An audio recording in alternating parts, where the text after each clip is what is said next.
በስመ አብ ወወልድ ወመንፈስ ቅዱስ አሐዱ አምላክ አሜን። ተወዳችሁ በክርስቶስ የተመረጣችሁ በሰማያዊ ስፍራ የተባረካችሁ መንፈሳዊ በሆነ በረከት የተባረካችሁ እግዚአብሔር ልጆች ተብላችሁ እንድትጠሩ አብ እንዲህ ያለውን ፍቅር የሰጣችሁ መንፈስ ቅዱስ ያተማችሁ በረድኤቱ የሚያኖራችሁ ብሩካን እግዚአብሔር ልጆች እንደምን ቆያችሁ? ሁሉን የሚችል አምላክ ጌታ መድኃኒተ ኢየሱስ ክርስቶስ ከሰማያዊ አባቱ ከአብ ከሕያው መንፈሱ ከመንፈስ ቅዱስ ጋር በአንድነቱ በሦስትነቱ የተወደደ የተመሰገነ ይሁን። እግዚአብሔር ልጆች እንግዲህ እንኳን አድረሳችሁ ለጌታችን ልደት። እንደ ሰብአ ሰገል የሚለውን ዓመታዊ መርሃ ግብራችንን ዘንድሮ ትልቅ ስራ በመስራት ነው የምናከብረው። ባለፈው ማስታወቂያ ላይ ተናግሬያለሁ። ወደ ወልቂጤ ማርያም እኔን ካህናችሁን አገልጋያችሁን ወደ አሳደገች ቤተክርስቲያን እንድንሄድ በታላቅ አክብሮት እለምናለሁ። እንግዲህ እናትና ልጅ ወዳሉበት ወደ ቤተልሔም በረት ነው ሰብአ ሰገል የመጡት። ወርቅ፣ ዕጣን፣ ከርቤ፣ ወርቅ የሚያዝ አለ፣ ዕጣን የሚያዝ አለ፣ ከርቤ የሚያዝ አለ። እናንተም እንዲሁ ናችሁ፣ እንዳቅማችሁ ከርቤ የሚያላችሁ፣ ወርቅ የሚያላችሁ፣ ዕጣን የሚያላችሁ በእግዚአብሔር ፊት የምታቀርቡትን ይዛችሁ እንድትመጡ ማክሰኞ፣ ረቡዕ፣ ሐሙስ የቀጥታ ስርጭት አለን። ግን ምንድን ነው ያሰብኩት ከዛ በፊት ሁላችሁም ቀጥታ ስርጭት ላትኖሩ ትችላላችሁ ድንገት በተለያየ ጉዳይና እስከዛ ድረስ የምታደርጉትን ነገር ብትልኩልኝ በስልኬ የቤተክርስቲያኒቷን አካውንት እልክላችኋለሁ። ወደዛ ገንዘቡን ታስገባላችሁ።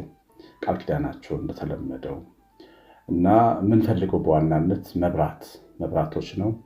ከ30 ሺህ ብር 30 ሺህ የሚሸጥ መብራት አለ፣ 50 ሺህ የሚሸጥ አለ፣ 300 ሺህ እና 500 ሺህ የሚሸጥ መብራት አለ። እንግዲህ እግዚአብሔር የሰጣችሁን ማድረግ ብትችሉ ግድ አንዱን መሸፈን ላይኖርባችሁ ይችላል። ለምሳሌ ባለ 500 ሺህ መብራት ምናልባት 50 ሰው 60 ሰው ማነው 10 ሰው 20 ሰው ሊሸፍነው ይችላል። እንደሱ አድርገን እንድናሟላው ስጦታችንን ቤታችሁን እግዚአብሔር በመብራት ያድምቅላችሁ፣ የልጆቻችሁን ልብ ያብራላችሁ። እግዚአብሔር መብራት ለቤታችሁ ይብራ። ይሄን አድርጉ። 9114138 ስልኬ ላይ አሳውቁኝ። ዋትስአፕ፣ ቴሌግራም፣ ቫይበር ላይ ያለው እግዚአብሔር እናንተን ዘራቸውን ይባርክ። ዛሬ ስላልተወሳሰበ እምነት ነው የምንማረው። መጽሐፍ ቅዱስ መጽሐፈ ነገሥት ካልዕ ምዕራፍ 5 ቁጥር 11 ላይ ስለ አንድ የሶርያ አለቃ ንዕማን ስለሚባል ሰው ይጻፈልን ታሪክ አለና ይህ ሰው ለምጻም ስለነበረ ቤቱ ውስጥ የነበረች ሰራተኛው የለምጹ ወደ ነቢዩ ኤልሳ ወደ እስራኤል አምላክ ወደ ነቢዩ ኤልሳ ቢሄድ እንደሚነጻ እንደሚድን ከነገረችው በኋላ ያንን አምኖ ከሶርያ ወደ ሰማርያ መምጣቱን ይነግረናል። እና ይህ ሰው እግዚአብሔርን አምኖ ነው የወጣው። እምነት አለው። ትልቅ ሰው ነው። ግን ትልቅ ሰው ነኝ ብሎ ትንሽ ሰው አናውቅም። በዚህ በጣም የሚመሰገን ሰው ነው። ትልቅ የሶርያ አለቃ ጀነራል ማለት ነው፣ ፊልድ ማርሻል ማለት ነው። ግን ቤት ውስጥ ያለችው ሰራተኛ ንግግሯን ሰምቶ ከለምጹ ለመፈወስ ወደ እስራኤል ሀገር መጥቷል። ይህ በጣም አስገራሚ ነገር ነው። ከእግዚአብሔር ማዳን ለመካፈል እግዚአብሔርን ጸጋ ለመካፈል ታመን ከሆነም ለመዳን ታስረን ከሆነም ለመፈታት ተቸግረን ከሆነ ችግር ለመዳን አንዳንድ ጊዜ ዝቅ ያሉ ሰዎችን ምክር መስማት ያስፈልጋል። እግዚአብሔር በትንሽ ሰዎች ሊናገረን ስለሚችል እግዚአብሔር ችግር የለበትም። በታናናሾች ሲሰራ እግዚአብሔር ቃል የሚነግረንም እሱን ነው። ብርቶቹን እንዲያሳፍር ያለምን ደካማ ሰዎች መረጥ ነው የሚለው እና ይህንን አምኖ ነው የመጣው።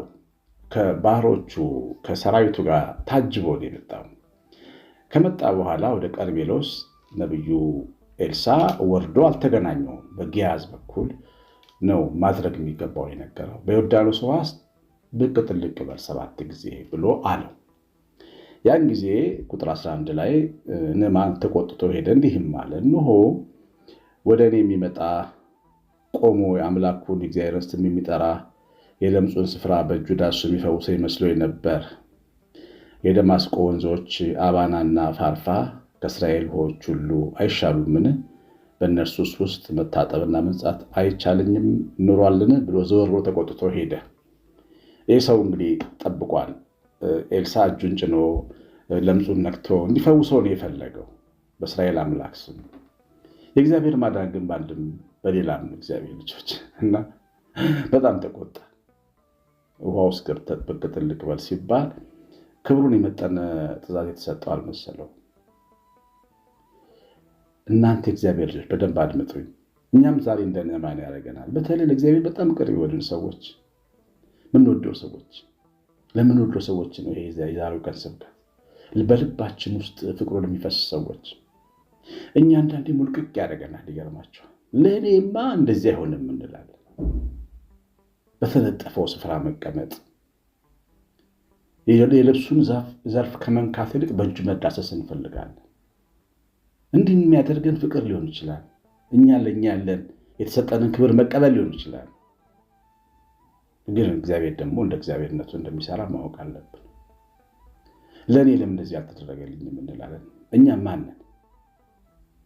እስቲ እንደው በሞቴ ንገሩኝ እግዚአብሔር ልጆች፣ እኛ ማንን? እኔም ብዬ ስለማገኝ ማንን? እኛ እግዚአብሔርን ለእኔ እንዴት ታደርግልኛል እንደዚህ የምንልበት ምን አይነት ቁመና ነው ያለ?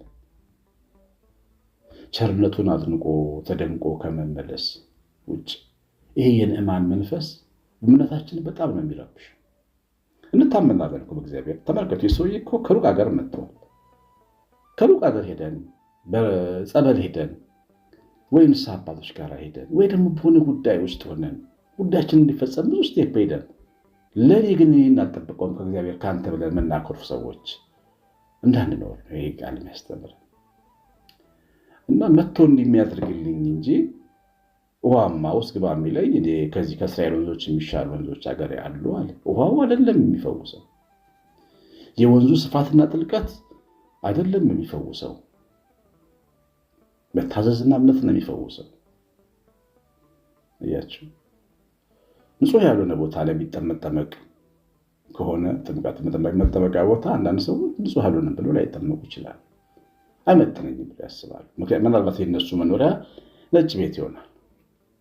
ግን እግዚአብሔር እንደዚህ አይሰራም። እኛን እንርሳው፣ የእኛን እንርሳው። ንዕማን የራሱን ክብር መርሳት አለበት። የራሱን ወንዞች መርሳት አለበት። መች ጠቀሙት? እነሱ እንዳለው ነው አልጠቀሙት። የሚጠቅመው እምነት ነው፣ መታዘዝ ነው። እያችሁ እግዚአብሔርም ሰምቶ በእግዚአብሔር ለመዳንም ኩራትንም የራስንም ክብርንም አዳምጦ ከእግዚአብሔር መጠቀም እንዴት ይቻላል? እምነትን ያወሳስባል። እና ንዕማን እምነቱን አወሳሰበው፣ ወደኋላው ተመለሰ። እና እግዚአብሔር ለእኔ የሚገባኝን አላደረገልኝም ብለው ወደኋላ የተመለሱ ሰዎች ቤት ይቁጠራቸው። እርግጥ ነው ቅኖች ሰዎች ሊሆኑ ይችላሉ፣ ለሰው በጎ ያደርጉ ሊሆኑ ይችላሉ፣ መልካም መብራት ያላቸው ሰዎች ይሆናሉ፣ ጥሩ ልብ ያላቸው ሰዎች ይሆናሉ። ግን እንደሱ እንዳሰቡ ስላልሆነ እግዚአብሔር አልሰራም ማለት ግን አይደለም። ከኛ ሀሳብ የእግዚአብሔር ሀሳብ የተለየ ነው። እግዚአብሔር ልጆች፣ ቤተሰቦች ሀሳባችሁ ከሀሳቤ የሰማይና የምድር ያክል ሩቅ ነው ይላል። እስቲ ተመልከቱ፣ በሰማይና በምድር መካከል የብርሃን ዓመት እኮ ነው። በእኛና በእግዚአብሔር ሀሳብ መካከል የብርሃን ዓመት ያክል ርቀት አለ። እግዚአብሔር እኔ እንደማስበው አላሰበም ብለን የምናኮርፍ ሰዎች ራሳችን ነው የምንወደው። ከለምጻችን ጋር የምንመለሰው አይደለም። እና ንዕማን ፊቱን ወደኋላ መለሰ፣ አዞረ። ባሪያዎቹም ቀርበው አባት ሆይ ነብዩ ታላቅ ነገር እንኳን ቢነግርህ ኖሮ ባደረግከው ነበር፣ ይልቁንም ታጠብና ንጹሕ ሁን ቢልህ እንዴት ነው ብለው ተናገሩት። ባሪያዎቹ ያው ትንሽ ሰዎችን መስማት የሚወድ ሰው ነውና ባሪያዎቹ ተናገሩት። ምን አለ ትልቅ ነገር አድርግ ቢልህ እንኳን ታደርግ የለ ወይ? ገብተህ ታጠብ ቢልህ ምን ችግር አለው አሉት። ለምን እምነቱን ታወሳስበዋለህ? እግዚአብሔር ያውቃል ብትል ምን ችግር አለው? አንዳንድ ሰው የኔ ኑሮ እንደዚህ ነው፣ ነገር ላይ ነገር ይደራረብብኛል፣ በችግር ላይ ችግር አያጣኝም፣ ምን ይሻለኛል፣ አይሳካም፣ የሚይዘው ይበላሻል። ይህን ቃል ሲናገሩ ይውላሉ። እና መንፈሳዊ ሰዎች ካህናት ጋር ሲሄዱ ካህናት ተው፣ ይህን ቃል አትናገሩ ይላቸዋል። ተው፣ እግዚአብሔር ይረዳል በሉ፣ ቀን አለ በሉ፣ ተስፋ አለኝ በሉ፣ ተስፋ አልቆርጥም በእግዚአብሔር ላይ በሉ እንጂ በእኔ ላይ ችግር ተራራበ ያለው ችግር አትጥሩ ሲሏቸው ያልተነካ ገላጋይ ይሆናል ብለው ይሄዳሉ። ስላልተነካ ይመስላቸዋል። ምን አለበት ይሄን ቢሉ፣ ያኛውን ካሉ ይሄኛውንስ ቢሉ ምን አለ? እንደዛ ካመኑ እንደዚህ ቢያምኑ ምን አለ? እግዚአብሔር ልጅ ውሃ ውስጥ ገብተህ መውጣት ምን ከባድ ነገር አለ? ከባድ ነገር ቢያዝህ እንኳን ብትበሳጭ ምንም አይደለም ማለት። መለስ አለ ወደ ልቡ። መቼም መስማት ትልቅ ነገር ነው። ማዳመጥ ከመስዋዕት ይበልጣል ይላል። አዳመጣቸው ባሮቹ። ንዕማንን የጠቀመው ታናናሽ ሰዎችን የመስማት አቅም ነው። ገብቶ እግዚአብሔር ሰው እንደተናገረ አድርግ አሉት። በዮርዳኖስ 7 ጊዜ ብቅ ጥልቅ አለ። ስጋው እንደገና እንደ ትንሽ ብላቴና ስጋ ሆኖ ተመለሰ፣ ንጹሕም ሆነ። እርሱም ከጭፍራው ሁሉ ጋር ወደ እግዚአብሔር ሰው ተመለሰ። መጥቶ በፊቱ ቆመና እነሆ ከእስራኤል ዘንድ በቀር በምድር ሁሉ አምላክ እንደሌለ አውቄአለሁ። አሁንም ከባሪያ በረከት እቀበል ዘንድ እለምንሃለሁ አለ። አምላክ እግዚአብሔር አለ አለ። እግዚአብሔር አለ አለ። ባልተወሳሰበ እምነት ውስጥ ነው እግዚአብሔር ያለው። እንዲህ ብታረግልኝ ኖሮ እነዚህ ብታረግልኝ ኖሮ ብለህ ነው አይደለ እግዚአብሔር የሚሰራ። እኔ እንዳስታውቃለሁ አንተ የምታረገው ብለህ ተቆጥተህም እግዚአብሔር አይሰራም።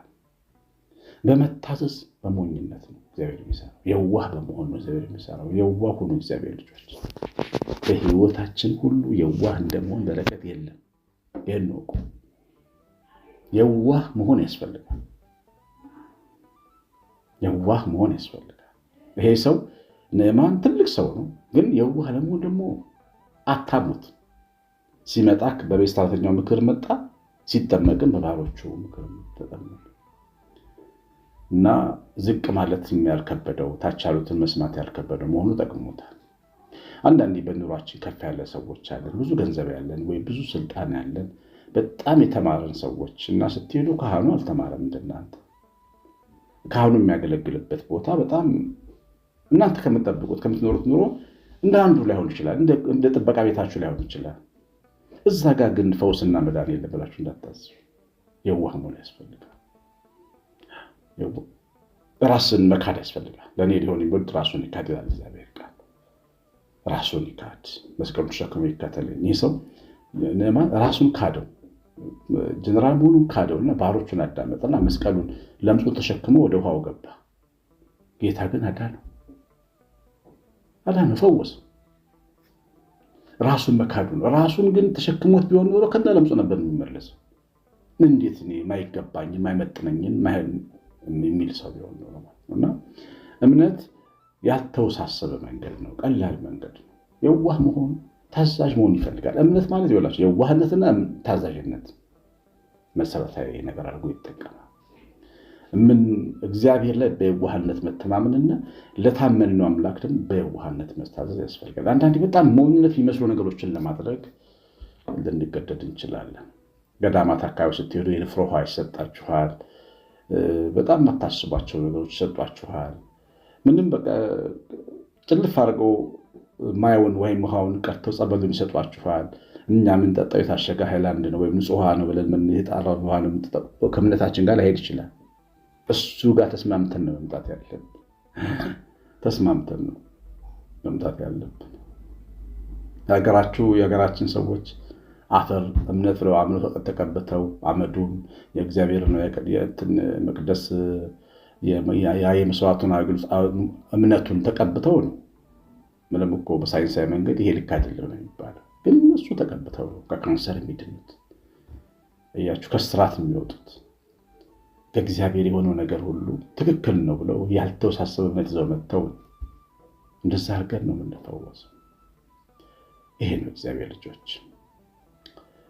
የእምነት መንገድ በጣም ትልቅ ነገር ነው። ቦሌ መድኃኒዓለም አካባቢ አንድ ቤተሰብ መጣና በትልቅ ፔርሙዝ ውሃ ይዘው መጥተዋል። ትኩስ ውሃ ልጄ እንዳይበርደው ብሎ ሲጠመቅ ብርድ ይመተዋል።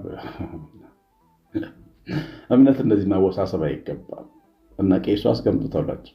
የማን ልጅ ብርድ መጥቶት ሞቶ ያውቃል? የማን ልጅ?